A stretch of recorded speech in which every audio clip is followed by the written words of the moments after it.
Welcome to Race to the Band Room, Curriculum, Pedagogy, and Social Justice. I'm your host, Zach Pitt-Smith. I'm an Oakland Unified School District music educator. On this episode, I interview my friends and colleagues David Bird, Holly Shogbasan, Adam Green, and Randy Porter. We present a historical narrative of urban music programs, our successes and challenges specifically here in Oakland. It's an intimate conversation, which I hope that you'll enjoy and tune in to subsequent podcasts amongst music colleagues. We discuss our work in the context of racism, gentrification, and the need for different perspectives.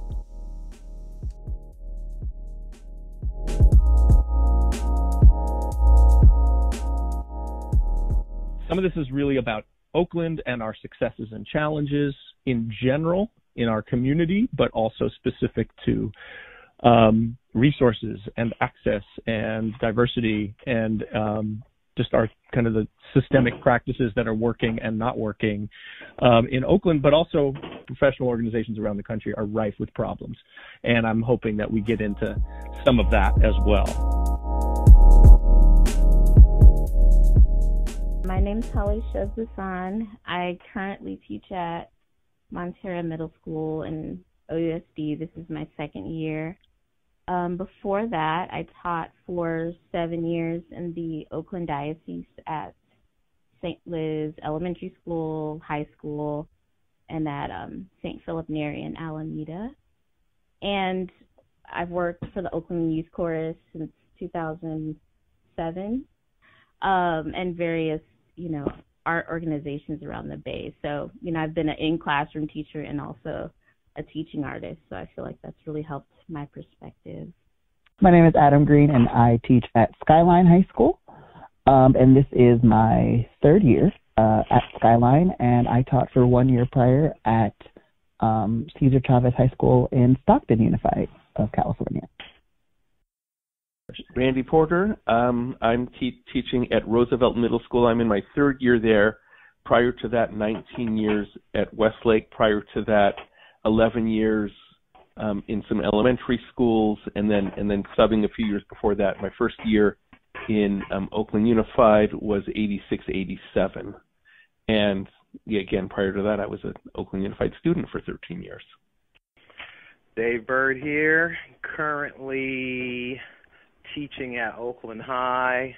Previously have been a teacher at Oakland Tech, Fremont High School, and Castlemont High School.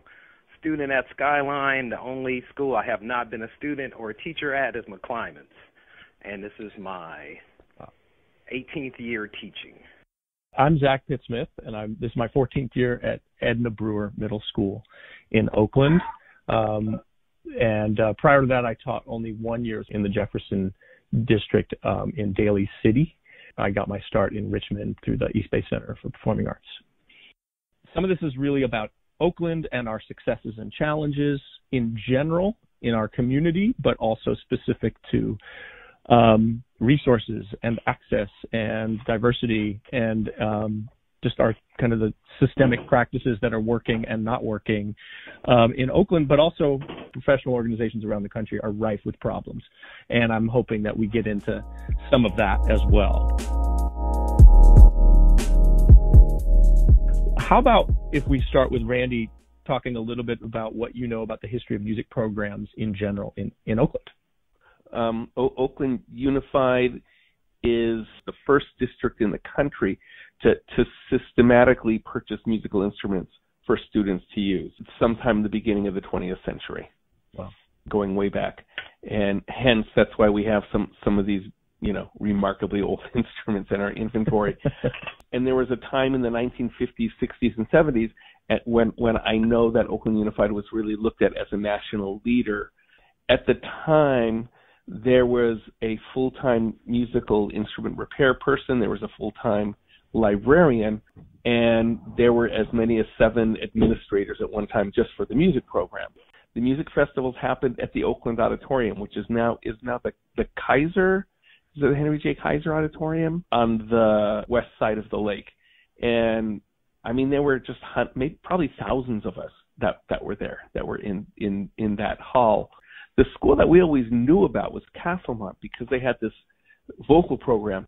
They had a teacher whose name was Phil Reeder. They had the Castaliers, their top singing group that I know toured internationally, and it was certainly, if not the pride and joy of Oakland, but certainly one of the things that was among the pride and joy of Oakland.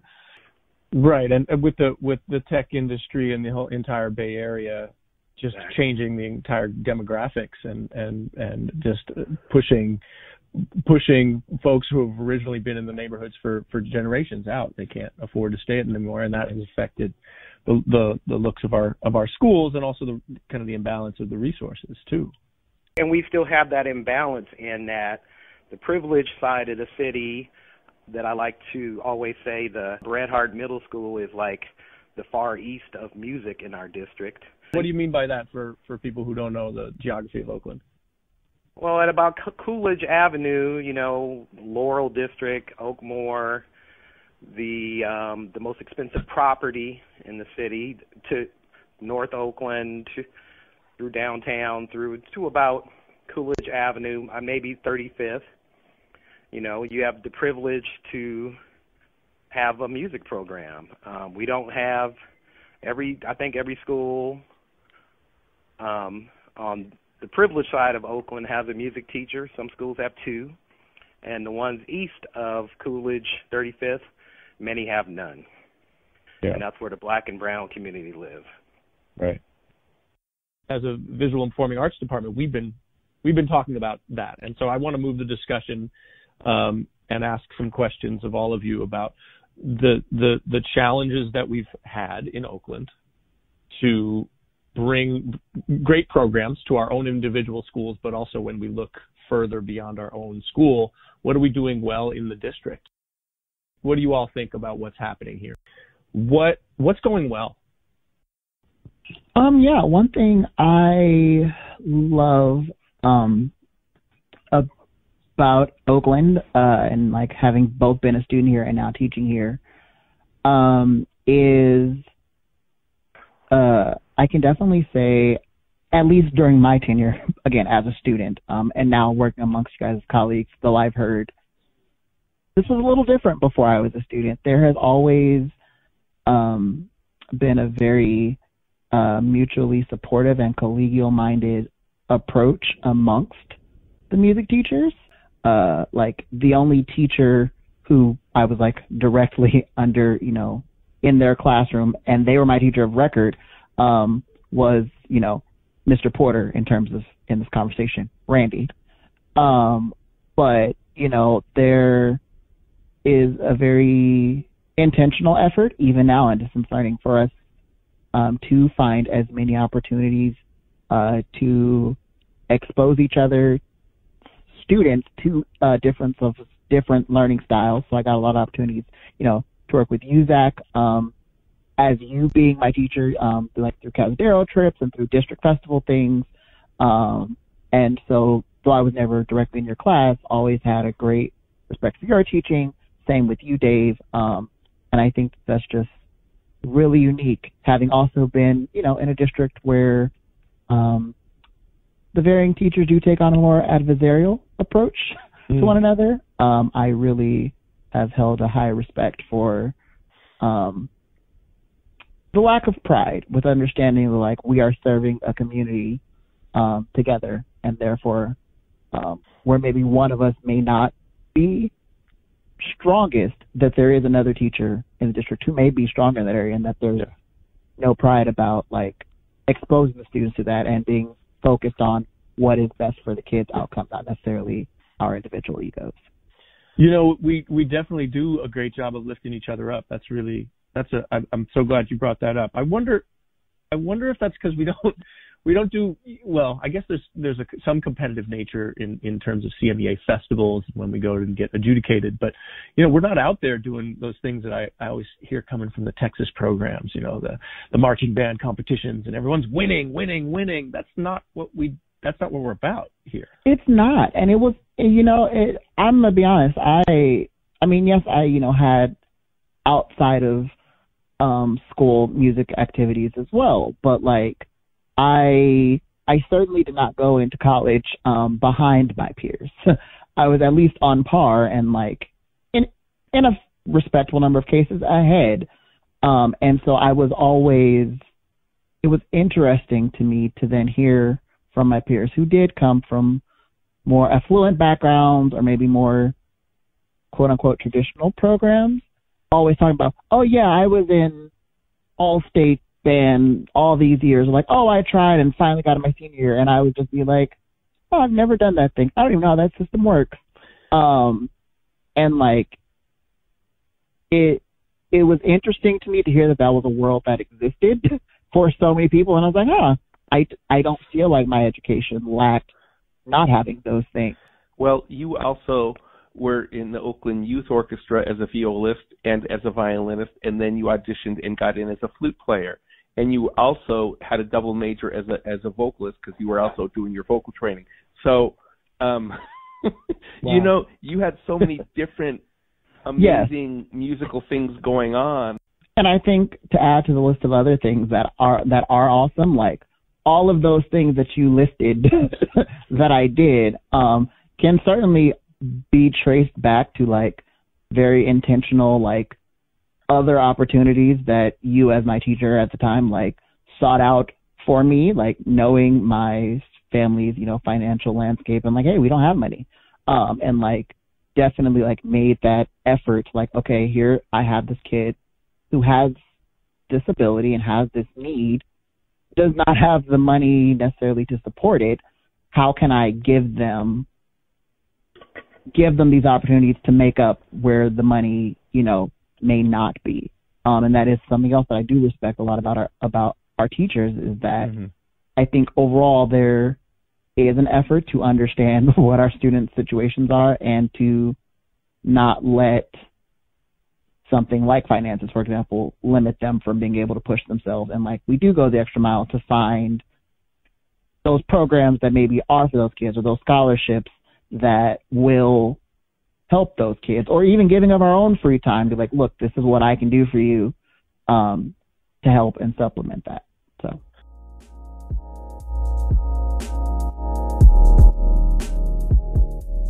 What about bringing in their backgrounds?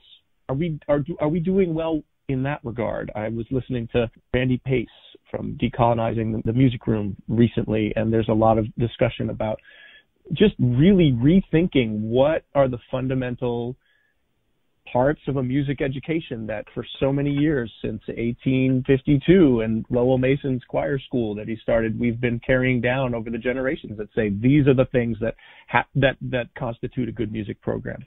And we have to rethink that. Everyone has to rethink that. It's 2021, you know. And we're in Oakland. We need to do what's right by our community right now. Holly, your awareness in this regard has really been impressive to me. What do you feel like are we doing well? Are you doing well, recognizing our students and how we need to change our paradigm in our classrooms?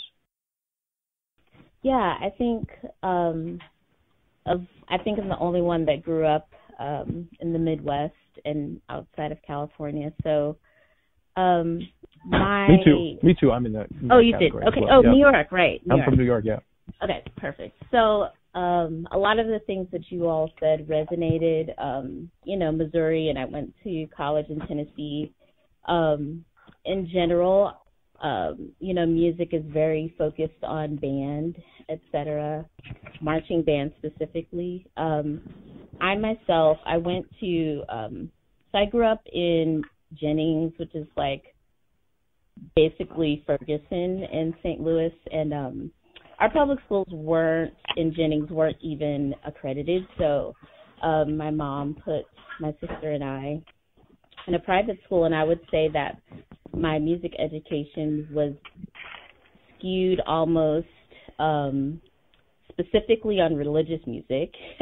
And even so, it could have not just been that, but I really appreciate about Oakland, even in the private schools that I've taught in, that it's not just about that music is more expansive. Although some people do teach that way, but you can look at various schools and see that what music is a wide umbrella. And I think for myself, I really try, especially with my choir, to make closer entrance points. Like, I don't feel like the students have to sing this song, whatever it might be, even though I enjoy singing Gregorian chant. Do I think my sixth graders have to want to do that? I don't expect it. And I'm also okay with, because we probably all have heard, when I was studying music, my professors, everything that wasn't classical or religious was like, turn that junk off. It's just, it's just like that attitude. It's still there today. And I don't see the point of having that viewpoint. Mm-hmm. Like, it's not helpful. And I just want my kids to sing, and they do sing, because we sing everything. Let me ask you a question. There was this comment that came up in the same podcast with Brandy Pace about vocal tone, and I know Adam, you also sing. So has that ever happened where a teacher or you maybe even find yourself saying this, and you're like, listen to that proper vocal tone and the placement of the vowel, which is so culturally biased. And so how do we reframe that conversation in the heterogeneous classrooms that we have in Oakland? Like, how do you do that? Or have you seen it before? Okay. You want to go first, or shall I? Of course. Who's going first, girl? It's like a soapbox. Go ahead, Adam. Let me collect myself. Okay. So for me personally, I have always kind of existed in two worlds, whereas I grew up in a traditionally stereotypical African-American gospel experience Christian home. So on Sundays, we holler and squalor at the Lord. But all of my vocal training growing up was very much rooted in the classical operatic tradition. And yes, there is a lot of very particular, I would say, classist, and kind of snobby viewpoint. Yeah, that comes with what vocal tone, what your voice should sound like. I'm going to venture to say that this is like, even it's blatantly racist. It is. That needs to be labeled blatantly racist. It is. And so I was fortunate that prior to my college experience, my very first voice teacher was also African American, and so had experience coming from having students who kind of straddled those two fences. My teacher following him had also, though he was not African American, was also experienced having those two dichotomies in a singer.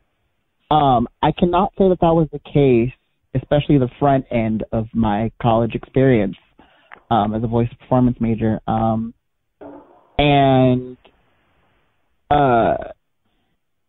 ended up having to switch teachers eventually, just because there were a lot of things wrong there. But I think ultimately what I would boil it down to is just my voice does not naturally fit into a very neat box. And I find of the classical aesthetic and the stereotypical person that teaches that,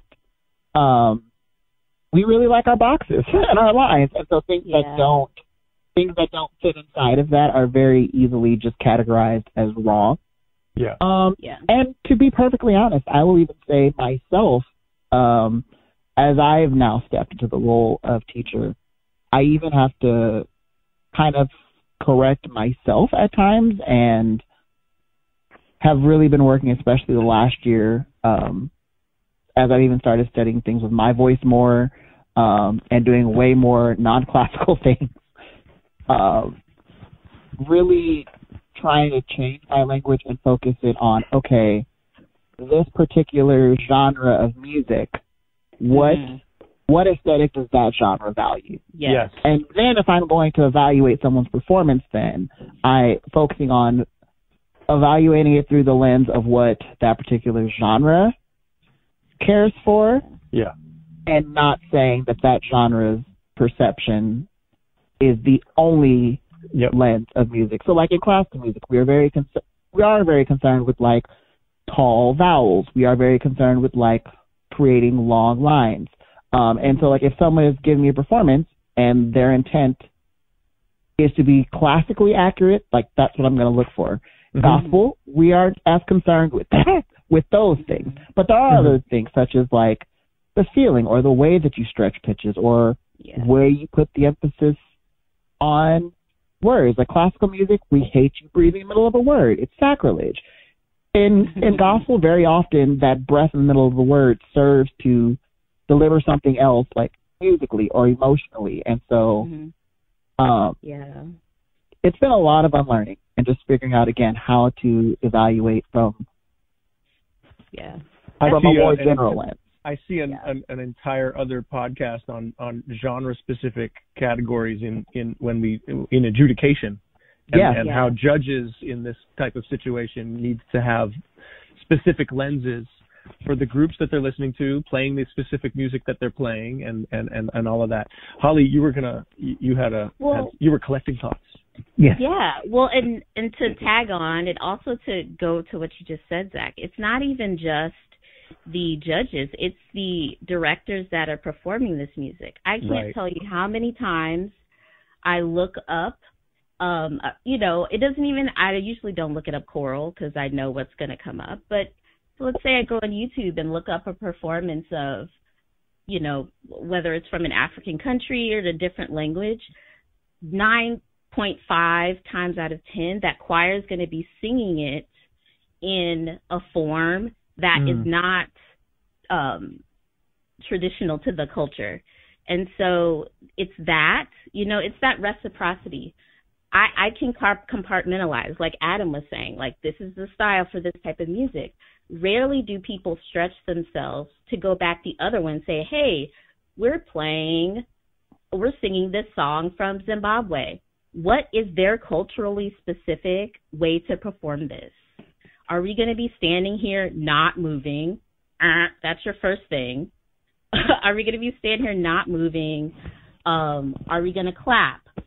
Are there other, are we going to use piano, or should we like stretch ourselves and have other instrumentation depending on what the like original iteration of that song is? And so even if we're not talking about changing the way things are adjudicated, we as teachers, like, we have to do our homework and we have to expect the same respect for those individual traditions that we do.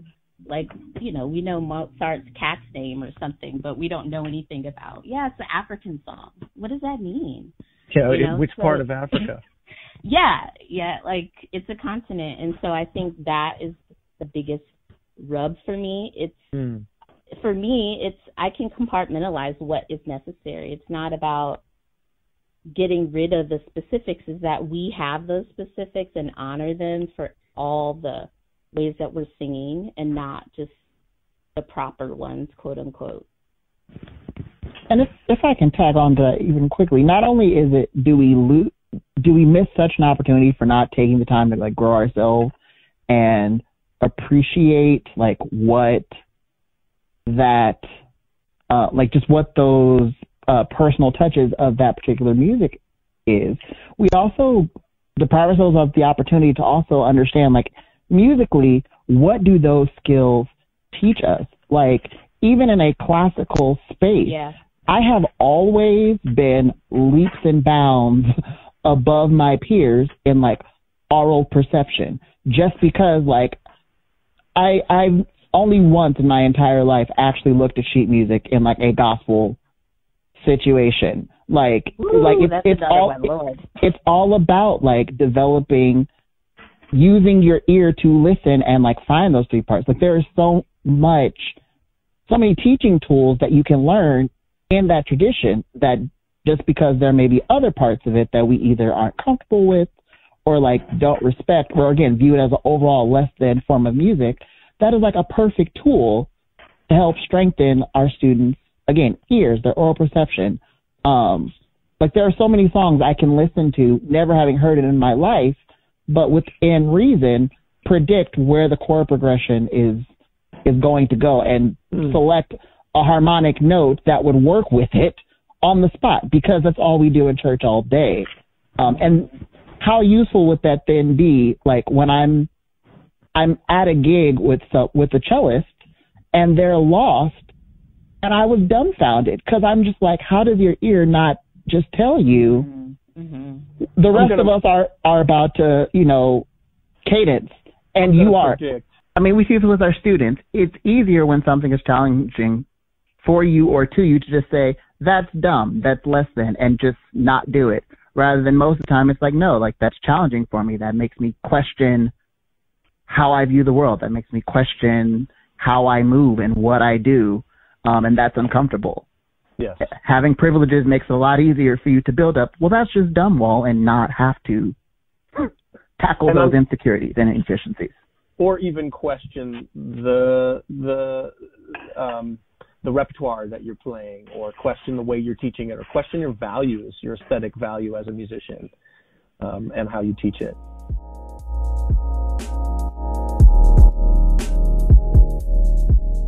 Well, why do you think, Randy? Why do you think we see things differently in Oakland? What does that mean to you? Well, it's our job to serve our community, and it's. I mean, even if it's a Hill school, it's a community of color, and if we're going to serve our students well, we have to get acquainted with not only with different genres of music, but with different styles of teaching this music as well. And I see that amongst my colleagues. I think we're also just not afraid to drag each other. And I think we do so very respectfully, but I think I would certainly not move slowly, as I know my other colleagues wouldn't as well. If one of us is out of line or not being considerate of those things, we will speak up and tell each other. How many times? And I value that. You know what? But Adam, even when you were my student, how many times did you tell me, Mr. Porter, I beg to differ. I think you're wrong. But I think that's good. I think it's great. Yeah, we're teaching our students to have that agency to speak up for themselves, and to hopefully, not have the same issue that I had, where you have to then go into the world and be I'm in a place that doesn't necessarily automatically value my experiences, and I have to prove the validity of them to people. I got a lot of practice at home being hey, that's not right. And I'm going to tell you that. I'll find a nice way to say it, but it's not okay. And I've seen Dave Bird have many an argument with people.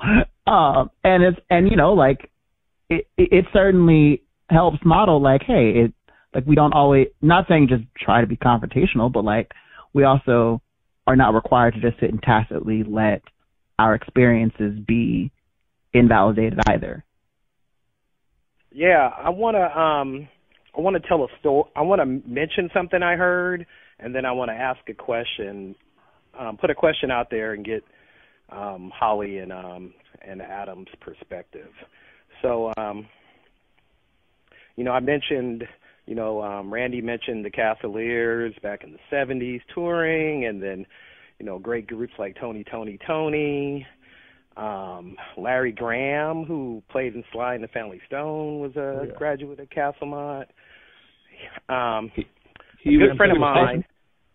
He was also our neighbor, Dave Bird. He was also our neighbor when we were kids. Yes, he was our neighbor. Wow. A good friend of mine who's a rapper, Boots Riley, social justice-y guy, from the Coup, telling me about he did a show in Paris and went to a jazz club and noticed when the musicians were talking, they sounded American. And at the end of the show, he came up to them and introduced themselves, and three of them were Castlemont graduates who were Parisians now, who were living in Paris and playing jazz music in Paris, France. That's the old story with Bud Powell and all sorts of emigrate, right? Yeah. So the question, like, you know, like some of this stuff came up out of like, you know, African American inclusion and what, you know, what the teachers look like and what the groups look like, and so, you know, we've kind of seen in the Ellington National thing and our local jazz all-star type kind of situations where you don't see African Americans, and, you know, this music came from the African American community in New Orleans and Kansas City, and it's like it's our cultural heritage. So, you know, I just want to put that out there because that bothers me, and and you mentioned podcasts, and a lot of what I see happening when people talk about, you know, trying to reach black kids, and, you know, it's like hip hop, and it's like, and we need to reach kids with hip hop, but it's like, man, this jazz music, man, I don't think we should abandon that, and I feel like in our reaching kids, you know, their cultural heritage is important, and as much as I am open and into including hip hop into the experience and drawing people in, I am not going to abandon my cultural heritage of jazz. And I just want to put it out there that that's how I feel, and let Holly and Adam riff off any of those ideas. I think, to be honest, Dave, I'm going to say that that's a privilege that you've had. Like, I was actually very ashamed. You know, when I first came to Oakland, I didn't know anything about Black people. I really didn't. You know, obviously I know my family, but music, I'm just going to be real because, like I said, my education was very religious-based, which, you know, put that how you want it, about how other cultures were left out, but, you know, our choir was a cappella, and so that was like, you know, I got these rich experiences just from the variation of what music meant in those spaces, but I didn't learn anything cultural because that wasn't important, and I'll just say that and take whatever flack people have around that. But who I was as a student and who anyone wasn't important to music learning. So, when I came to Oakland, it was a sharp learning curve, and so I'd love to teach that as someone that is knowledgeable, but that I don't have that knowledge. So I think it's an amazing thing about Oakland that we do have teachers, and there's just a larger general knowledge about jazz. And of course it's there in St. Louis, but, you know, we grow up, our education very much influences what we know, and so I didn't have those musical ties in St. Louis, and so I didn't get that experience. It brings to mind two different things. One, like I too, my blood boils whenever we talk about educating Black students in particular. The only response we can come up with is hip hop. That is not to say that hip hop is not valuable, because it certainly is. It almost, I think, my opinion, I think when most people say that, it kind of is, it feels like low-hanging fruit a little bit. Like, instead of, kind of like earlier when Holly was saying, like, oh, we're going to do African songs. What part, there's so much involved in Africa. Like, there are so many different regions and so many different cultures, and so, like, are you just using that as like an umbrella catch-all, or like are you going to go into like the different movements that occurred even within the hip-hop tradition? Are you only going to only reference and use like the well-known hip-hop artists, just like whenever we talk about Black History Month, all we can seem to talk about is Rosa Parks, Martin Luther King, and Malcolm X, and they all did great things. So not discounting what they contributed, but there are so many others to discuss. So like it also triggers that reaction in me, Dave. But also similar to Holly, like I did not, just in all of my upbringings, again, like outside of my home, there was a lot of classical stuff. Inside of home, there was a lot of gospel, some R&B stuff, after my mom stopped being convinced that we would burn in hell immediately for listening to it. But because of that, like, jazz and other things that weren't gospel, like Earth, Wind, and Fire, kind of got by because they were talking about love.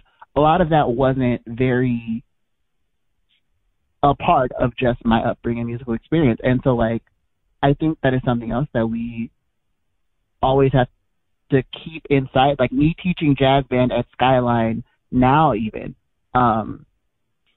like, my third year doing it, I'm feeling more comfortable with it. But, like, every year I'm, like, even pushing myself more in my own musical practice outside of what I'm teaching. Like, what more can I learn about jazz? Mm-hmm. Like, I'm pushing myself to learn more of the standards. I'm pushing myself to, like, go through the real book, to know more names than just, you know, Duke Ellington, Dizzy Gillespie. Again, like, the main names that everyone knows offhandedly, but not understanding, like, the other maybe not as widely popular figures of jazz. And it's like, it certainly requires a personal investment to gain that. So at times, like, yes, I am a black man and fight anyone who would suggest otherwise. But there is a little bit, kind of like Holly, I don't want to say shame, but just, like, also me not trying to perpetuate the stereotype that just because I'm black, I automatically even understand all things that apply to black culture, and, like, learning, like, understanding there's even more for me to learn in there as well. Right. And when you were in middle school, I mean, you know, you were both in orchestra and in jazz band. You were a flute player in jazz band, and sometimes we needed a trombonist, so you were a trombone player for a minute. That did happen. So right. Not proud of so, that moment, huh? but you know, I was also following your lead as a student. You were most passionate at that point about playing violin, and that orchestra that we had with you and Anissa Strings and the Easy Okoli twins, and you know, that was when you were eighth graders, or I guess you were seventh graders because Anissa was a year ahead of you. I mean, yeah. that string group was the hippest and coolest thing that was going on at the school, and so, you know, we had our jazz ensemble, and that was also fine. But I think personally as a teacher, and I think you as a student as well, we put a lot more energy into that little string orchestra because because we were able to do so many great things. Yeah. Yeah. So there's something about, you know, family orientation, but, you know, in music education, the classics, the so-called classics, you can't avoid them. And we all five of us, you know, we know the classics, but how can it be that a young black girl in the Midwest and a boy in Oakland like me didn't get their cultural heritage as ingrained as Bach, Beethoven, and Mozart? This is part of what troubles me. Yeah, I mean, it's pervasive. Yeah. We used, like, those McGraw-Hill music books. I mean, even though it was it's like, in that I was in elementary school in the 80s, 90s. So, I mean, that's part of the thing, is there a book, whether it's for elementary, middle school, high school, you know, we're having these conversations now, that can really focus on everything. Does that exist? Is it possible? Should we be holding those things up? Because it wasn't in there. So a more holistic curriculum, a curriculum that really acknowledges the diversity of not even just the diversity of the kids that are in the classroom, but our world, our country, the larger context of our community, our citizens. If part of our job is to teach music, but also to, you know, raise conscious citizens of the world who are able to see so many different perspectives, then there needs to be. I mean, our professional organizations have this motto of music ed for all, and we know so clearly that these models aren't serving. And that's what we're talking about here. So, I love this idea that could there be, I don't know, I don't think there's a book. There's no one book. The answer is no, Holly.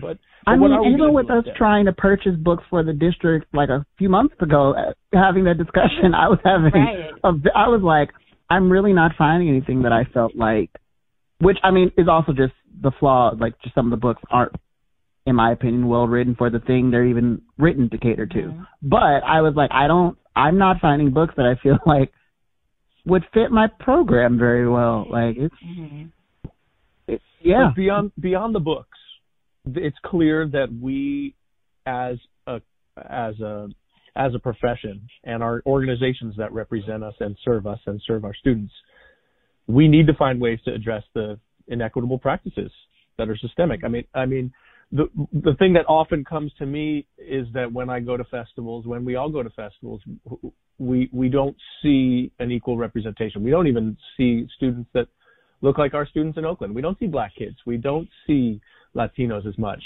Some institutions of late have been really seen as whitewashed and whitewashing, even in Black History Month. I mean, we look at it and we see white faces representing organizations. There was this thing out of Oberlin recently. Right?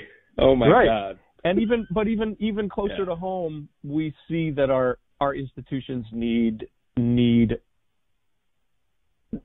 just an entire restructuring and bringing perspectives and bringing people of color to the table. And that's certainly one of the biggest, initiatives for this conversation.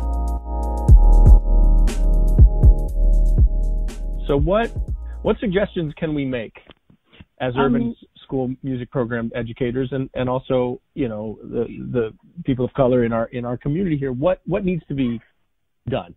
What needs to be said? Yes, it is important that we are having a discussion about diversity, equity, inclusion. And there's even, I want to say Columbia College has now a certificate program that you can do in diversity, equity, and inclusion practices. Can I chime in? Yes, please. I mean, I want to ask, I'm not sure, so I just wanted to state it for the record. I've been a CMEA member for 13, 14 years now. I don't know if Holly or Adam have been, and I've talked to some of our distinguished former Black directors like Vincent Tolliver, Helena Jack, and they didn't feel like that group was there for them and cared about them and wanted them to be there. And so before we even get to and the discussion is relevant, but so you could speak to whether you are members of the local CMEA local, and if you aren't, why haven't you, and what do you think about that organization as far as you as a person and as a music director? That's such a good question. I actually, in college, it's like a secret, but I was our MENC back when it was MENC. I was the president of the chapter at our college. But as a professional, and, a question I would put forth is, as I've been talking, and working to start organizations specifically for Black students, it's like you have to ask, it's not always about access. You have to sometimes say, why don't people want to be? It's not this victim thing. Why don't they want to be part of our organization? It's not about creating access. There's so many people, and this goes for instrumental focused organizations. I won't say any specific names, but some people are like, I don't want to give them my money. I'd rather be part of an organization where I'm not begging them to put issues that are important to me or my students on the table. And so currently I'm not a member of CMEA. If my school paid for it, sure. But just when you look at most conferences and you look at what it's about, and I taught, K through 8 for years, I think about what would my students want to learn. I'm not thinking about stretching them because I have that repertoire of things. It's like, what actually are they going to have fun doing? And so many times I don't see things that I would even have fun teaching. And so, that's my. So the repertoire doesn't hit home. And just to play devil's advocate here, and if there was ever anyone who said, well, if it needs to change, would you ever consider coming in, and if there was a room at the table to say, like, come and change it, does it's still not about access. It really feels like it's not hospitable or inclusive. Is that right? Yeah, it's because sometimes you just want to be there and absorb, and thinking of the capacity that so many of us have or don't have right now, I don't have the capacity to be always pouring out. Like, for me, my favorite part of going to conferences is, like, being among teachers and, like, because a lot of times you're the only music teacher at your school, so it's that camaraderie and those moments of community. But if I'm surrounded by teachers that don't get it, and if I say something about, like, if they talk about world music and I'm like, okay, you said world music, what do you want your students to learn? And they're like, what do you mean? Those conversations are exhausting, because then it's like you're teaching and I should be giving a speech. I should be giving, a session. It's exhausting. Is that preach? And that's too often a position that we put a token person of color in a community dominated by white people that says, oh, you be the representative. You tell us what the thing should be. And that's not fair. It's not your work to do. It's everyone's work to do. Adam. I'm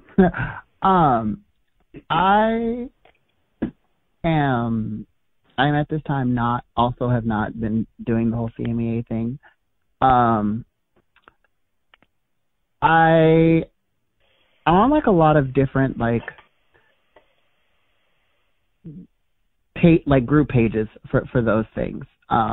And what,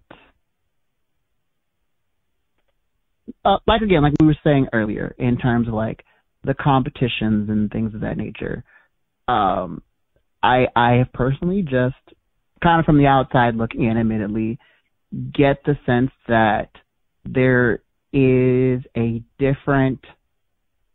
the priorities are kind of in different places in terms of, like, what I want for my program. I feel like my students most need right now, like, they don't need to be doing the all-state, the competition circuit. Like, that's not what they need from music at this time. I'm also very, like, protective of my students.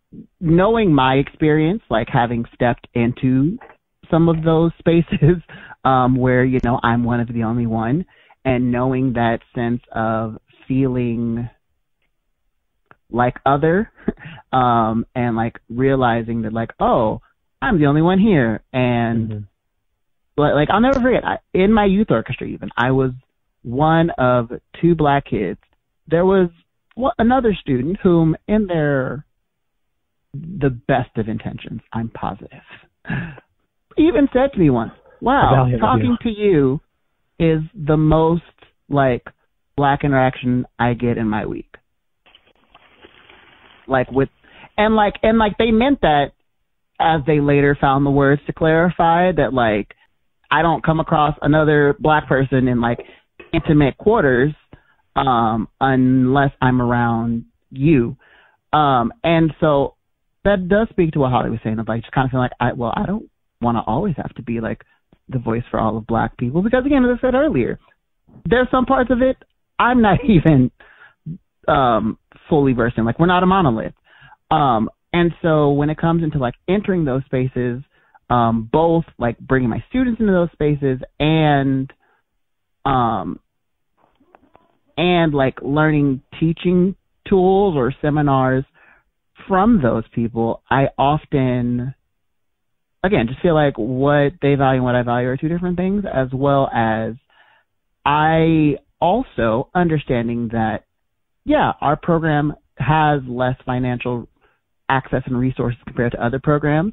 That does come with a conversation, and the tone of the conversation shifts to, oh, you're so brave, or like a pity party for the poor colored school. Because again, as I said, I do feel like in Oakland we do a really good, an excellent job of making what we have work. And yes, it would be great to have more, but we make what we have work to provide the best that we can for our students. Not less than. It's not a pity party. It's just different at this point. I have a comment about what it would look like and a part of how we should, a part of what it would look like. So one of the things that gives me sleepless nights as somebody who would take, maybe overstating a little bit, about kids to a festival is like one of the things that the grade is on is like, is everybody dressed the right way? Does everybody have proper concert attire on? And oh boy. And that's one of the scores. And the people who and I want the people who hear this to know that that makes me anxious.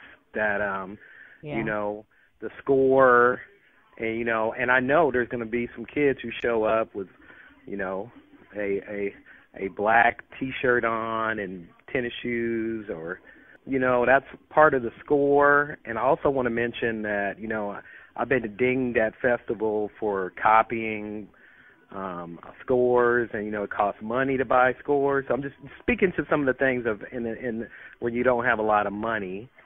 And then between all of those things, like kids dressed and so-called appropriately, and copying scores, we have great partners in our community, like the Muse program with the Oakland Symphony, and the Oakland Public Conservatory, Oaktown Jazz, who fill in, and the program at UC Berkeley. You can mention what it's called in a second. I forget what it's called, Zach. Young Musicians Program? Oh, no, I mean the one that's been working with us lately that sends people. The Music Connection, TMC. Music Connection. So I appreciate those things, but, our kids, for the most part, don't come from privileged homes and don't have private lessons. And, man, that's why I love and revere and respect you all so much, because all of us have taken kids to places and sounded phenomenal. And I think, and I'm going to speak to my mentor. Zach, you're like my peer, and Randy's my mentor, and I just love the youth and Holly and Adam, and I know it's going to be great for Oakland. But I've seen Randy at underprivileged schools take kids without lessons, working with some of these partners, get crazy good high scores at festival. And, we're compared to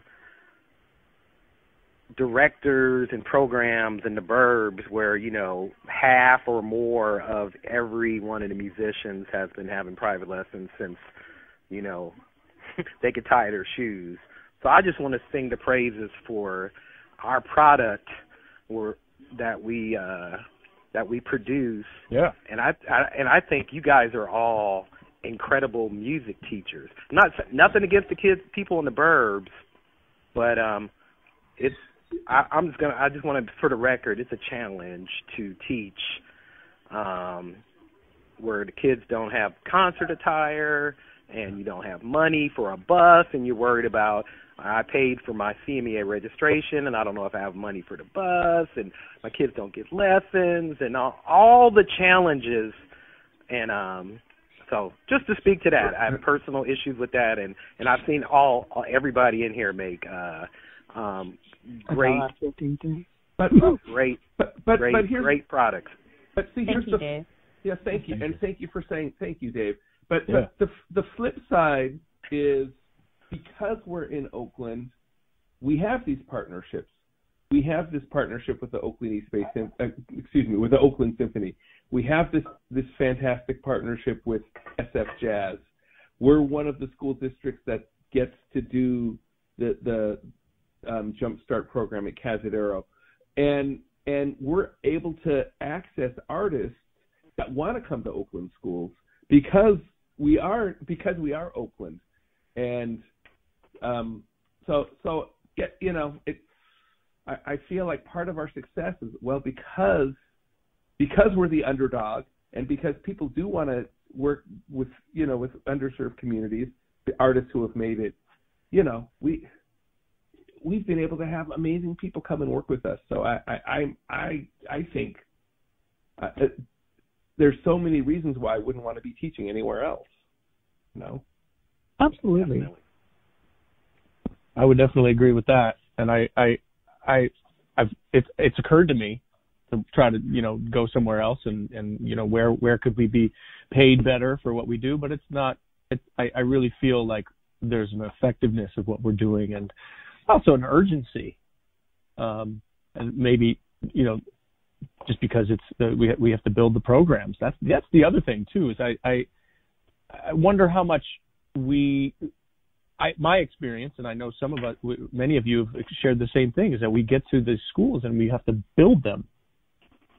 Maybe we had some predecessors at those schools who did some great things, but there's always this sense of, okay, we're starting from ground zero. Or is that not ubiquitous? Is that not across the board? That's been my experience. I've never started a program. I was about to say, Dave Bird is a traveling fertilizer. Okay, yeah. Dave Bird is the master at starting programs from scratch. From zero. Yes. Now you've done it a couple times too, Mr. Porter. So but what you've done first at Oakland Tech,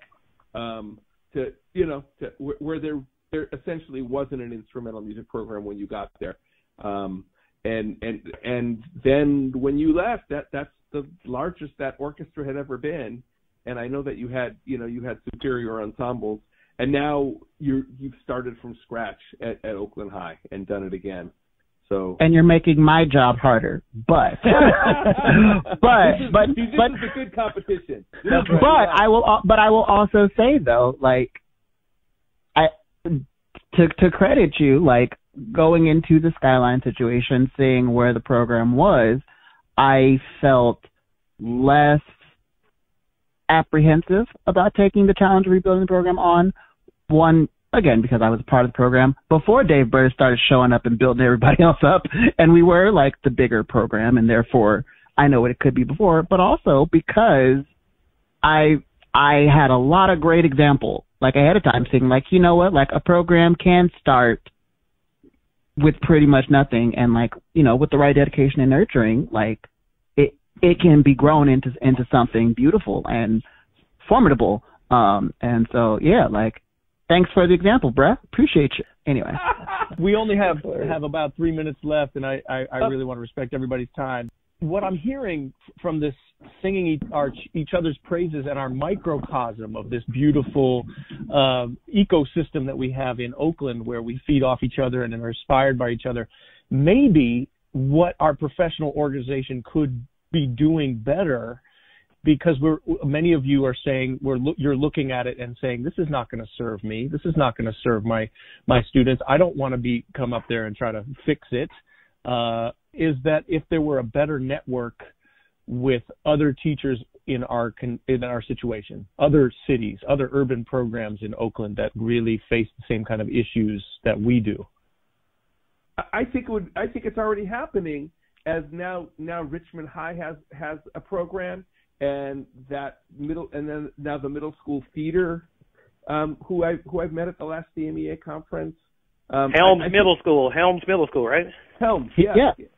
We actually got to partner with Richmond High for their choir concert last year, Skyline. Oh, see, that's a piece of information I did not know, and that to me talks about, okay, we are networking, because I feel like we're not networking with them enough. Richmond is right around the corner from us, and what about what's happening down in other urban districts around the Bay? I don't feel like CMEA is being the cohesive glue for all of us that it could be. Right. But what I'm so sorry but I do want to just ask Dave, because Dave, you are you're the only African American here who has attended a bunch of these CME Bay Section CMEA conferences, and so I just taken his ensembles to festivals but I hope this is okay, Zach, but I just want to hear Dave speak to what CMEA could be doing better. Preach. And also, one thing that I really wanted to add, which was that for many years, because I've gone to CMEA festivals since the late 80s, every festival for many years, people would walk by, look at my name tag where it said Oakland Unified, and then they would just keep on walking. Didn't matter that I was just another white guy. It was, I really felt that. I really felt like an outsider for an awful long time, even though I'm another white man there. So if you and Zach weren't there, I wouldn't even go. And Stephanie and Ted Allen, my Oakland crew. Right. To me, the best festival, the best sharing that happens every year is when there are 2 nights up at Cazadero. But it's definitely, you feel like I'm going to say this, I was the only black person in the music department at UC Berkeley when I was in it. It's not like we're out in the middle of nowhere, North Texas or Eastern Washington, just playing with black people. And yes. But there's one thing in specific, and I'm not trying to beat up CMEA, and big props to my brother Keith Johnson and what he's done in El Cerrito, because I feel like West Contra Costa is like Mars to our Earth. It's a similar planet. Yeah. And but it definitely feels like my college experience of being alone. And one of the oddest parts of it is when we go into the engineering department and that room upstairs with the Engineering Hall of Fame plaques, and there's all these white guys on the wall.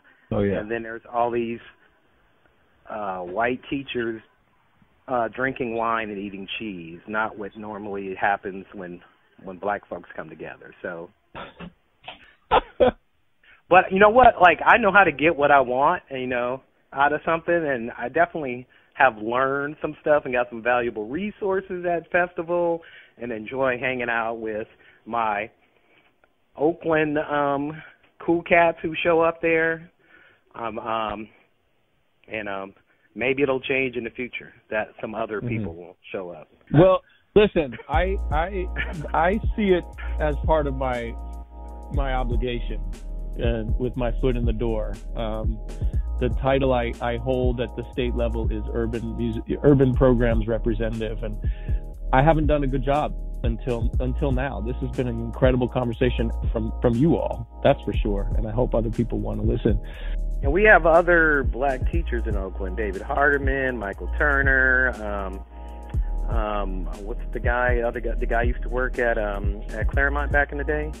Arthur Lockett. Arthur, and I've talked to all of these people about these spaces, and so hopefully we can just be aware. Thank you all so much. If there's anything else that you afterwards that you feel like we missed or that you want to say more about, I'm always excited to get on a call with any of you. And I've got this new thing I can press record and it gets recorded. So that's pretty exciting. Awesome. Yeah, thank you. All right. Thank you.